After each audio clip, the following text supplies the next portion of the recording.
say that capitalism itself is based on an inherent inequality that's impossible to get rid of, which is just simply the division in society between people who have nothing to give but their ability to work, and people who are able to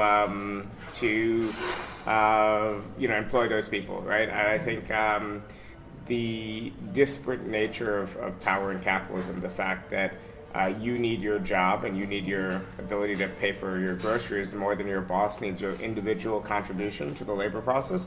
I mean, that in itself is a fundamental inequality that we can't get rid of under capitalism. What's happened, though, over time is that we've been able to build trade unions and parties and been able to even the odds a bit for working people. But a lot of those forces have been in decline for the last 20, 30 years. So we're living in an era where I could say capitalism is less constrained, less tempered than it was before, simply because our movements on the left and the workers' movement as a whole are weaker now than they were previous. Okay, but as you've sort of pointed out, it's in your book as well, the Socialist Manifesto. Socialism is enjoying something of a resurgence. It's becoming quite popular, but in turn it's becoming very heavily attacked. So what is it about socialism that has people either misunderstanding it or so hostile towards it? Well, I think socialism has meant many things throughout its long 150, 160 plus year history. Many good things, also many bad things. I think you're seeing through the growth of the Bernie Sanders campaign, through Jeremy Corbyn and the resurgence of the Labour left, you're seeing a support growing for a broad democratic socialist politics. Politics, at the very least, is about making sure that the core necessities of life, your health care, your housing, your child care, all these other things are guaranteed to you as rights and not as conditions of your ability to pay. So I think that's what the core of what democratic socialism means. But beyond that, we want to ask questions about ownership. So if we all agree, as we should, that political democracy is a good thing, why do we then allow democracy to just exist in the ballot box? Why don't we take that logic and extend it further into the workplace? Why do we allow our workplace to be run by dictatorships?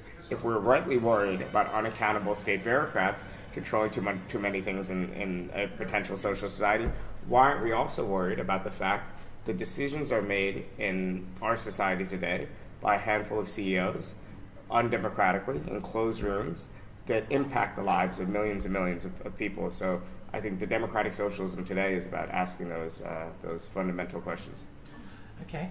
You mentioned earlier about CEOs of companies, of a handful of companies, being undemocratic or not sort of put there by the people. But some would argue that in a society where you have free trade, it amounts to free people, that the consumer choice is in itself democratic. Thereby, the successful CEO is there because of the choice of people to buy their products. So what would you say to that? So that's just at the level of the sphere of consumption. I would agree that markets in themselves are not necessarily exploitative.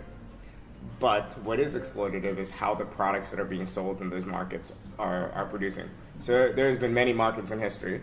I'm sure everyone would agree that we no longer want to have slave markets and other things that existed, throughout much of the history of capitalism. We now constrain and we ban certain markets.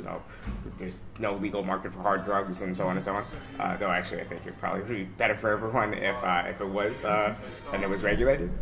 But so the question is, how are those goods produced? Are they produced in democratic workplaces or are they produced in authoritarian workplaces? Are they produced in such a way where the only overriding concern is profitability and environmental externalities and these other things aren't factored in? So that's my question. Okay. Are you familiar with the Institute of Economic Affairs here in the UK? Yeah, vaguely. Yeah, they're pretty much dedicated to the notion of free, unregulated trade. Right. One of their writers, Dr. Christian Nemitz, has actually written what could be regarded, if you're a proponent for it, as the antithesis to your book, although he did it 2 months beforehand. Right. And it was called Socialism, the Failed Idea That Never Dies. And he argues that the support for socialism is purely in the abstract, and that with over 24 failed attempts to create a socialised society, that really there's this clinging on to something that clearly doesn't work. Of course, the support for socialism isn't just abstract. As Tony Benn used to point out, the most socialistic thing the Labour Party ever did was its most popular and successful project, which was the NHS. That's taking a huge chunk of the economy. In the U.S., it'd be close to 1/5, 1/6 of the economy, the healthcare sector, and it's nationalizing it, and it's making it free at the point of service. It's guaranteeing it as a right for everyone born in this country or any citizen of this country to have access to. This is taking something that used to be in the market. It used to be dependent on your ability to pay, and it's enshrining it as a right. It's a socialist program. Now, can you go further than that and say, all right, that might work for a few key sectors. It might work for national monopolies. It might work for renationalizing the railways. It might work for healthcare and education and a few other things. But what happens if we take over private firms and we extend socialism into those spheres as well?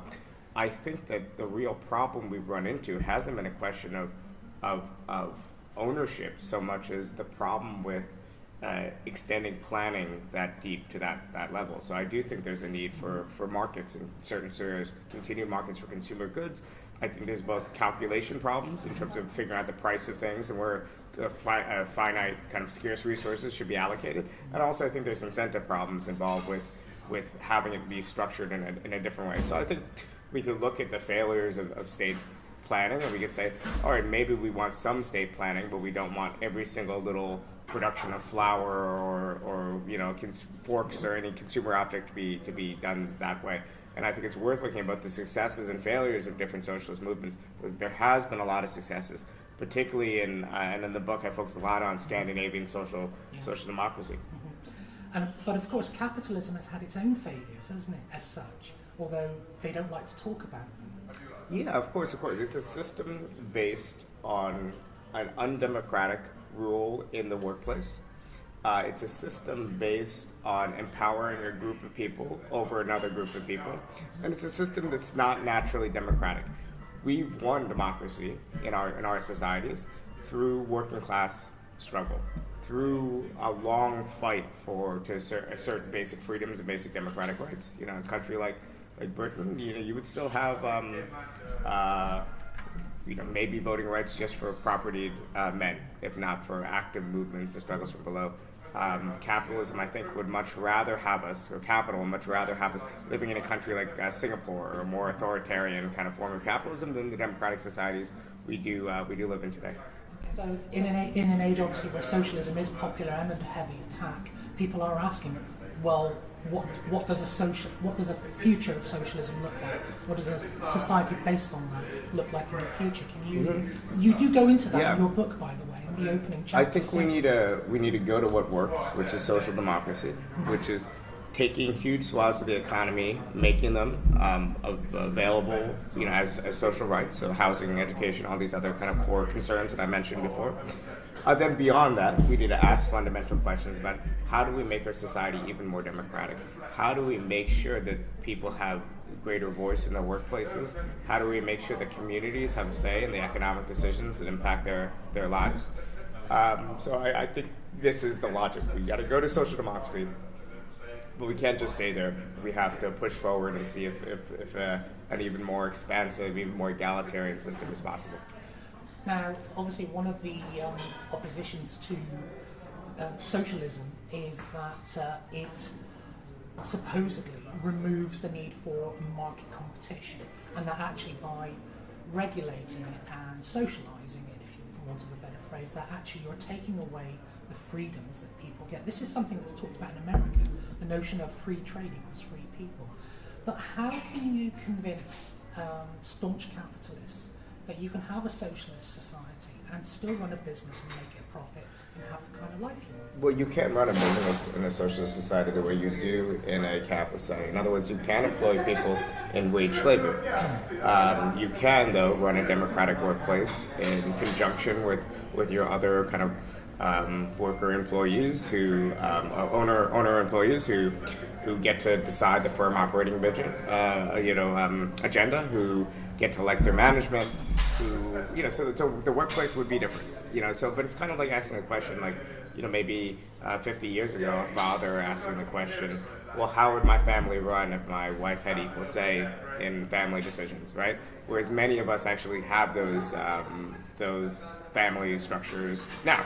And it doesn't mean that the family doesn't still function as a site of kind of love and nurturing and, kind of the creation of a new generation. In fact, it probably functions better. A lot of the old hierarchies and a lot of the old ways of doing things, a lot of the old oppressive relationships seem natural in their time. It always seemed like there's no alternative to it. I think in the long run, we'll find that there is alternatives to a lot of the ways we structure our societies today.